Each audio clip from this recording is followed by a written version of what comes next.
Is it still possible in 2025 to feed your family a balanced meal for less than $10? Yes, yes it is. And today I've got 10 dinner ideas for you, all for around $10, and you can pick up all of these ingredients at Walmart. The US Department of Agriculture actually just released a report last month that grocery prices are expected to rise by up to 5.9% in 2025. So if we want to stay on budget and feed our family for the least amount possible, yes, it's still possible, but we're gonna have to be strategic about it. So I grabbed all of these groceries from Walmart for just $101. And if you're interested in the shopping list and all of the printable recipes, which I have 10 of, I will link those in the description box below. All right, we are making pork chops with gravy. So this is also a super cheap meal because a lot of the things you're gonna use are pantry staples or spices.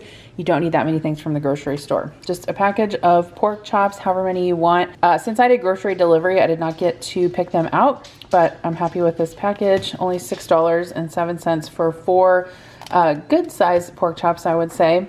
2 bags of the Great Value buttery mashed potatoes.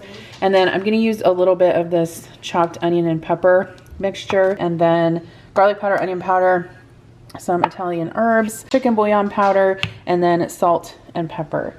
I think someone commented the other day and they're like, I think every time you turn your camera on, you have trained Milo to want a treat. But look how cute he is in his little vest. Is it a coat or a vest? It's very cold and windy today. Oh, you gonna sit? Good boy. First thing I'm doing is sauteing the pork chops. So I just seasoned these generously on both sides with all of the spices that I showed you, along with salt and pepper. I heated up a nonstick skillet with just a little bit of vegetable oil, and I'm just gonna saute these on either side until they are nice and brown. At this point, you don't necessarily have to cook them through because we're also gonna make a pan gravy and add the pork chops back to the skillet for them to finish cooking. So I'm just removing those from my skillet, and then I'm gonna go ahead and add some of that chopped onion and bell pepper that I had showed you earlier. At this point, you do want to kind of turn the heat down and add a little bit more oil if you have to. It just depends how much is left in your pan. You do need a bit of oil to mix with the flour to make the gravy. And then once the veggies are mostly softened, I'm adding in about 3 tablespoons of all-purpose flour, and I'm just gonna whisk this around. You just want to cook the flour a little bit so you kind of get that raw taste out of it. Make sure that everything is well combined. At this point, I have the heat turned down to medium low, so nothing is going to burn to the bottom of the pan. Next, I'm going to go ahead and add my chicken broth. You could use beef broth or vegetable broth. Whatever you have on hand is going to be totally fine. And then while you slowly stir in the broth, you just want to whisk that continuously. Bring it back up to a simmer. Add your pork chops and any accumulated juices back to the pan, and just simmer that until the gravy thickens. At this point, you do want to taste the gravy and adjust it if it needs more salt and pepper. I'm also going to go ahead and cook my instant mashed potatoes. These are super easy to make, and the best part is that they only take water, so you don't need any other pantry ingredients to make these. Obviously, you could add some extra butter or milk if you wanted to. I'm gonna go ahead and stir those up. And then for the peas, I just went ahead and microwave those right in the bag. I love those frozen bags of veggies that you can get from Walmart because not only are they pretty cheap, they are also super quick to make, especially on a weeknight.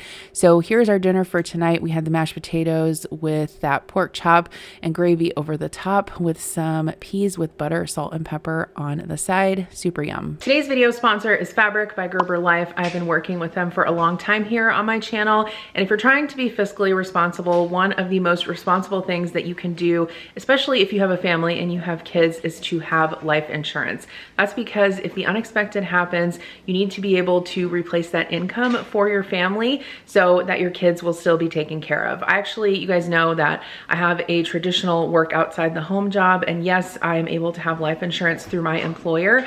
However, I also always keep a term life insurance policy on myself in the event that I would lose my job or something else would happen. If you aren't familiar with Fabric by Gerber Life, it is term life insurance that you can get done on your schedule. In fact, you can do it right from your couch and apply. It's super simple. And you could be covered in as little as 10 minutes with no health exam required. And if you've got kids, especially if you're young and healthy, the time to lock in low rates is now. Fabric has flexible, high quality policies that fit your family and your budget, like up to $1 million in coverage for less than $1 a day. Fabric has partnered with Gerber Life, who is trusted by millions of families like yours for over 50 years. There's also no risk, and there's a 30-day money-back guarantee, and you can cancel at any time. They also have over 1,900 5-star reviews on Trustpilot with a rating of excellent. Fabric was designed just for busy parents like you, and they actually have a lot more than just life insurance. They have free digital wills, access to investment accounts to invest for your kids' future, and more. And the best part is that you can manage it all right from your phone. So join the thousands of parents that trust Fabric to protect their family. You can apply today in just minutes. Yes, I promise it doesn't take that long at all. I actually just did mine earlier this month to renew my term life insurance. All you have to do is go to the link in the description box below. It's meetfabric.com/Jen. meetfabric.com/Jen, and you can apply today and protect your family in just minutes, all from the comfort of your couch. So the next meal that we're gonna make, we're gonna need some shredded hash browns.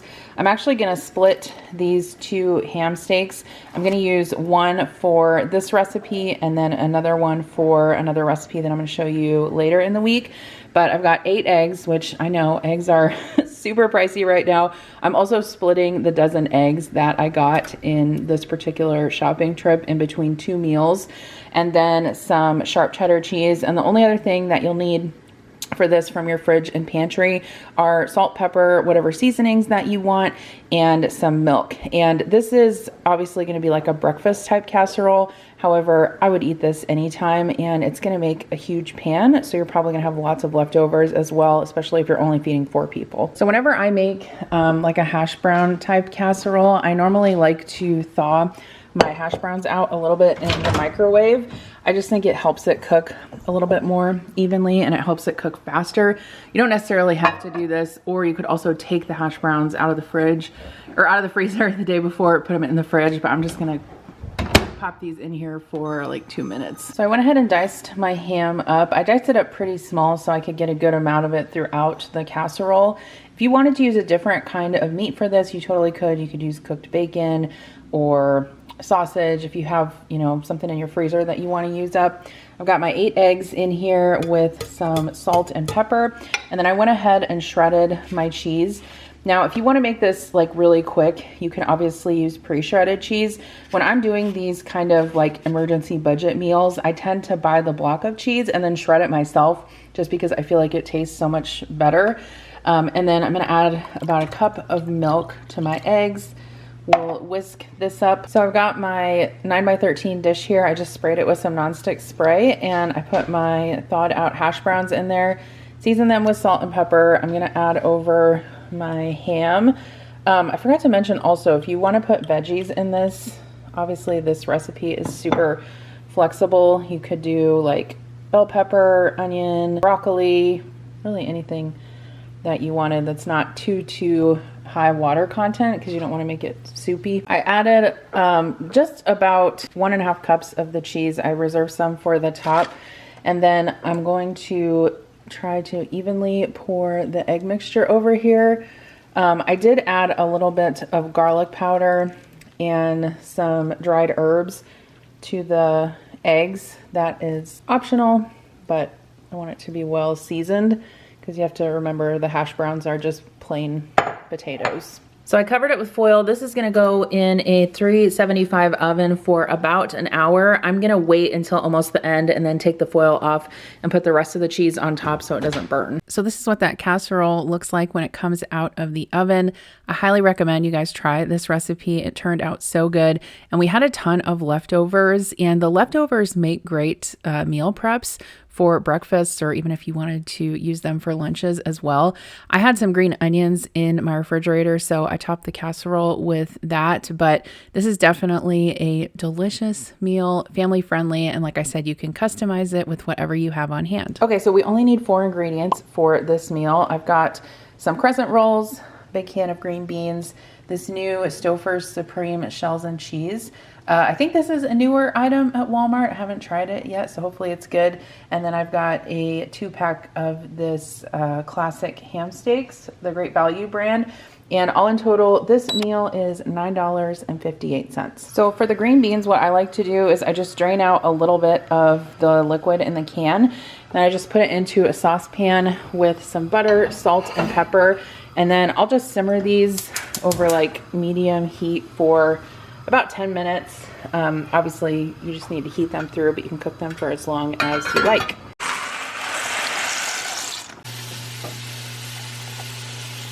All right, so here's dinner. We got our mac and cheese, ham steak. I actually have enough for everybody to have 2 crescent rolls if they want one. And then our green beans. I love this meal because it's super easy. You can make it in like literally 20 minutes. And hopefully everyone in your family is gonna like it. Picky eater approved. Next up, we are making BLTs and deviled eggs. Now with this one, you're gonna have some leftovers. I'm sure you're probably not gonna use this entire loaf of bread or this entire head of lettuce, so keep those for something else. But I'm gonna go ahead and cook up the bacon, slice the tomatoes, and grab some lettuce off of here and wash it. I like to toast my bread for BLTs, and then we just put a little bit of mayo on them. And then for the deviled eggs, I'm gonna go ahead and use my Dash egg cooker. I actually really like this for hard-boiled eggs. It's just super easy, quick, and it cooks the eggs perfectly every time. So as soon as the water's all evaporated and the eggs are done cooking, it will ding, and then I'll just put the eggs into some ice water. All right, these are done, so I'm just gonna gently put them in some ice water, and I like to leave them in there until they're pretty cold. So while that's happening, I am cooking my bacon.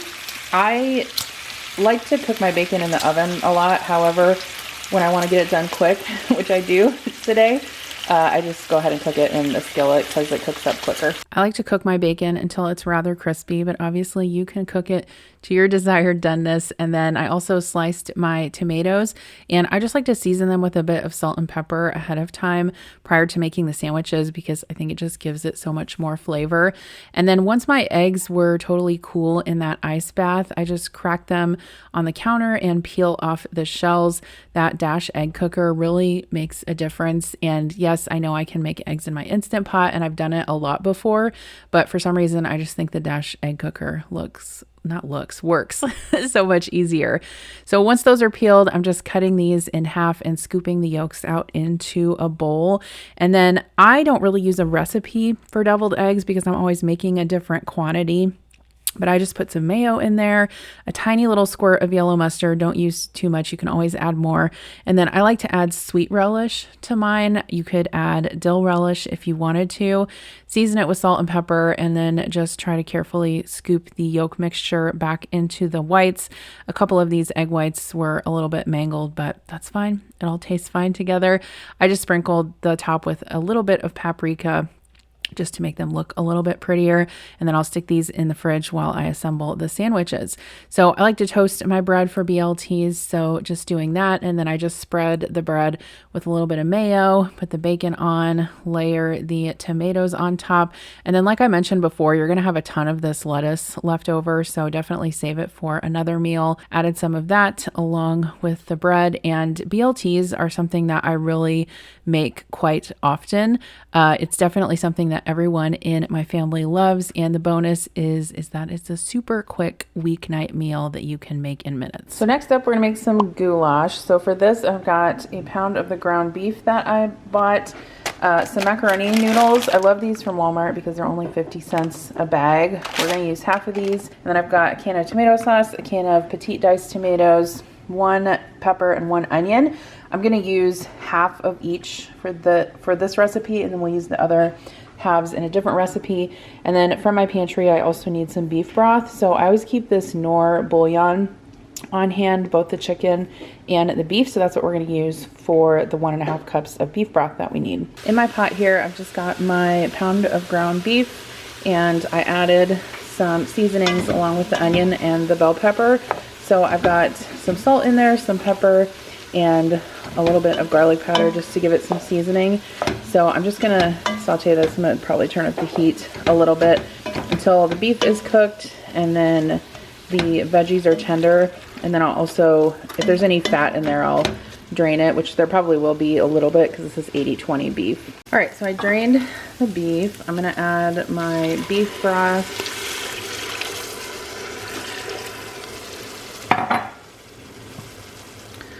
My 1 can of petite diced tomatoes, and then 1 can of tomato sauce. Okay, so I added some seasonings, some Worcestershire sauce, Italian seasoning, salt, something else. No, I think that's it. I'm gonna add like maybe a teaspoon or so of sugar, and then we're just gonna add 1 cup of this macaroni. This is gonna make 4 servings, probably 4 to 5 servings, and I know it doesn't seem like a lot of pasta right now, but as you simmer this, the pasta will definitely soak up a lot of that liquid, and it'll look much different when it's done. All right, so goulash is done. This turned out so good. This is what's for dinner tonight. I'm gonna use part of that loaf of French bread that I got to serve with it, and see what veggies I have hanging out in the fridge. Probably some carrots and ranch.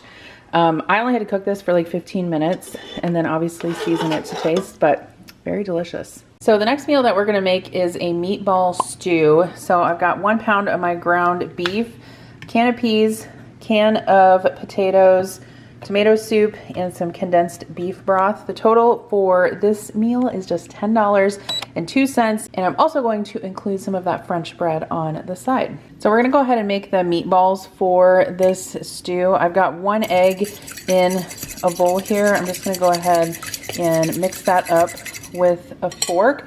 And then I'm adding about 1/2 cup of dry breadcrumbs.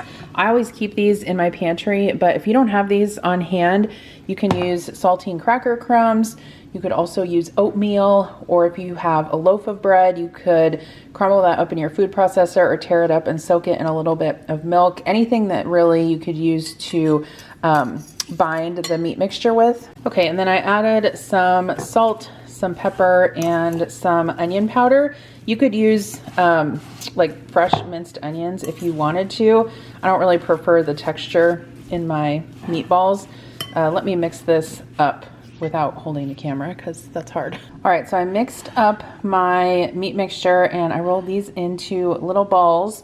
I would say roll them on the smaller side because if you remember, this is gonna be a soup, and you want them to be able to fit easily on a spoon as you're eating it, obviously. So I'm gonna go ahead and preheat this pan, and then we'll cook these meatballs, drain them off, and add the rest of the ingredients. So believe it or not, I have never bought canned potatoes before. I actually heard that they make great hash browns, so I'm gonna have to try that. But anyway, I just drained the potatoes and I'm just chopping them up into small chunks. And then I've got my meatballs browning here. I'm gonna have to do it in 2 batches.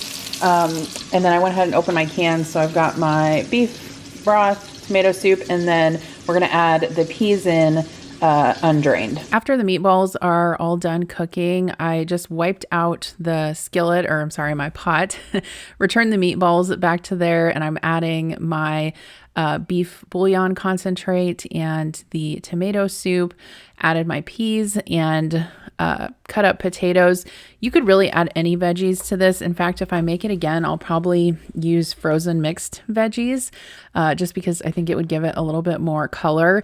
Added my seasoning, and then I just simmered this for about 15 minutes until the meatballs got really tender and cooked all the way through. And then you can just serve this with that sliced French bread with some butter if you'd like. This turned out so good, and I really hope you guys try this meatball stew recipe out as well. It's delicious and super simple. Next up, we're making biscuits and gravy. So I've got one of the jumbo biscuit packages from Walmart along with some breakfast sausage, 1 carton of the dried hash browns, and then I'm going to make some fruit salad to go with it. So I've got bananas, apples, and orange, and this is going to be a super hearty dinner. It's not one that looks super pretty, and most people would probably say it's not super healthy either. However, when you're trying to feed your family on a very limited budget, we have to sometimes accept that it may not be ideal, but this isn't something that you're going to eat every single day, right? So I'm sauteing my sausage, and then while that is cooking, I went ahead and put the biscuits in the oven, and I'm also cutting up my fruit. So these apples were actually rather large, and this made quite a big bowl of fruit salad, definitely enough to serve 4 people on the side. And then I like to kind of cut the pith off the oranges and then slice them. This way, my kids really like them that way. And the other great thing about making this type of fruit salad is that when you add the oranges to the apples, the juice kind of gets all over everything and keeps those apples from browning. So I went ahead and sliced my banana, put that in there. Also, you can see my bowl is kind of overflowing. I'm going to set that off to the side. Once the sausage is done, you want to sprinkle in some flour, and then I also add some seasonings at this point, salt and pepper. You can add a pinch of cayenne pepper if you want a little bit of spice. And then once the flour cooks for a couple minutes, I'm going to add in 2 cups of milk. I like to add lots of pepper, but obviously taste this as you go and season it to your taste. If you like more salt, more pepper, less pepper, and then just let that simmer until it thickens. For the hash browns, all you have to do is rehydrate these in super hot tap water and then just cook them in a skillet. I like to add some seasoned salt over the top when I'm cooking them, but if you don't have that on hand, you can just use regular salt and pepper. These taste exactly like diner hash browns that you would get, where they're kind of crispy on the outside and fluffy on the inside. They're really good. My kids love hash browns, so they never complain when I make this. But here is 2 of those biscuits with gravy. I also put gravy over the hash browns, and then we've got our fruit on the side. Really delicious and simple dinner. Okay, so this next recipe is for lasagna soup. So I've got a pound of mild Italian sausage.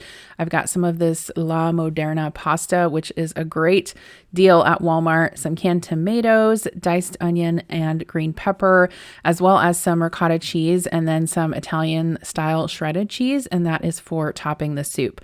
So I'm going to start out by cooking my ground sausage. I just have it in a soup pot with a little bit of oil, and then I'm going to go ahead and use my meat chopper to kind of break that apart as it sautés. I added the remainder of that chopped onion and pepper, and obviously, this has pretty much all the flavors of lasagna, but it is way less fussy than making actual lasagna. At least, I don't know how you guys are, but at least for me, I'm never going to get off work and just make lasagna. Like, it's just, it takes way too long, right? But this is in a soup form, and then you top it with ricotta cheese. So like I said, it still gives you all those flavors without kind of doing all of that work. Once the sausage was done, I drained that, added my tomatoes, my beef broth, my seasonings, pasta, and then basically you just have to simmer this for like 10 to 15 minutes until the pasta cooks. It doesn't take long at all, especially for this brand of pasta. It's super small, so it cooks up very quickly. And then at this point, you can season it to your taste. So I always scoop just a tiny bit of the broth out into a bowl, taste it, and then I add, salt, pepper, maybe a teaspoon of sugar if it seems really acidic. And then you can just serve it up in some bowls with that cheese, that shredded cheese and ricotta on the top. This is another great one, and it also works really well for leftovers. Okay, so this meal is ham noodle casserole, and it comes out to about $9.94. I've got egg noodles, some crescent rolls, the chopped up ham, the other half from what I used earlier in the week, my Great Value Velveeta, and a bag of peas. So this recipe actually is one that my mom, I feel like, made semi-frequently growing up. Basically, it's just you make a cheese sauce and then you put it with cooked egg noodles and ham, bake it in the oven, and then we always had it with crescent rolls and some kind of veggie. So you could obviously use any veggie that you want. I did want to mention that I'm not actually going to cook this whole meal tonight. I'm prepping it for a later day this week, but I just wanted to show you guys kind of how I put the casserole itself together so you can get the gist of that, and obviously I'll have the recipes down below. So for the cheese sauce for the casserole, we're going to make a white sauce and then just add some of that Velveeta to it. So I've got 4 tablespoons of butter melting in this saucepan. I'm gonna add some flour, 1/4 cup. I'm gonna turn the heat down to like medium-low just to make sure this doesn't burn at all. We just wanna cook that flour a little bit. Okay, and then you can use dry mustard or just plain yellow mustard. I'm gonna add about a teaspoon of that. You don't wanna add too much. You can always add more. Mustard is kind of a strong flavor, but if you have ever made a cheese sauce before with a recipe that calls for dried mustard or yellow mustard, it actually helps bring out the cheese flavor a little bit. And then I'm gonna add 2 cups of milk. And then at this point, you just want to bring it to a simmer over like medium-low heat. It'll take a little bit. You don't want to crank the heat up too high or you're going to risk kind of scalding your milk and the bottom of the pan burning a little bit. I added my egg noodles to the boiling water along with some salt. I'm just going to boil these for about 7 to 8 minutes. I'm not going to cook them too much because obviously we're going to finish this casserole in the oven. It doesn't need to bake for a super long time, especially because if you're making this straight away and not, you know, refrigerating it ahead of time, everything is already hot. You just kind of put it in there to crisp up the top a little bit. Okay, so I just cubed up my Velveeta and we're gonna go ahead and add this to the white sauce once it starts kind of thickening a little bit. And this is where I make sure the heat is turned down because I don't want it to burn to the bottom, but we're just gonna stir this together until all the cheese melts, and then we'll taste the sauce and add, you know, any salt or pepper or whatever we think it needs. Okay, so my noodles are done. I drained them. I'm gonna go ahead and add the ham, our cheese, and we're gonna stir this up. I guess this is sort of, I never really thought about it this way before, but I guess this is sort of reminiscent of a mac and cheese. I don't really consider it mac and cheese because it's egg noodles, and so it doesn't have that same kind of mac and cheese feel. All right, so this is done. It can go in the fridge until you're ready to bake it. The original recipe that I have actually says that you should put crushed up potato chips on top. We never had it like that, so I never make it like that, but yeah, this is what we call ham noodle casserole. Definitely try it. Very good, filling, and delicious. So this is actually a vegetarian meal. We've got 2 cans of black beans. We're gonna make some black bean quesadillas in Spanish rice. I've got 2 bags. These are only $1 each of the Great Value Spanish rice. Sour cream. You can see I took a little bit of cheese off here for a different recipe, but that'll still be enough. And then these Taco Bell kits are kind of a little budget hack, if you will, because this includes some different things in here. So it includes taco shells, mild sauce, and taco seasoning. So if you don't have kind of those staple items at home, it's a good way to get a lot of, or you know, several ingredients in one package. So I've just got a saucepan here. I put a little bit of oil in the bottom. I'm gonna go ahead and add my beans so I can heat those up. I'm gonna go ahead and add the packet of taco seasoning. I think I'm just gonna add the whole thing because this is almost 4 cups of beans, so that should be good. I'm also going to cook those 2 bags of rice in some boiling water per the package directions. This is probably the thing that takes the longest in this meal. It's super quick to put together. Once my beans thickened up, I went ahead and added those to my tortillas with the shredded cheese, and then I'm just kind of smashing those over. And I'm going to saute these in a dry nonstick skillet. You don't have to add any oil or butter to the tortillas if you don't want to. If you want to, you totally can, but not necessary. And I just kind of smashed them and cooked them on both sides until they got nice and crispy. These were so good, like a very cheap and simple meal, but look how much food that you're going to get per person. like 4 wedges of these big kind of black bean taco quesadillas and the rice on the side. Really, really delicious. Okay, so remember, I will have all of these recipes along with the shopping list linked in the description box below if you want to grab that PDF and recreate these meals. Also, don't forget to check out Fabric and get your quote today. That link will be in the description box as well. And if y'all want to see a fun video where I made some quick meals that you don't have to cook, you can click on this video right here.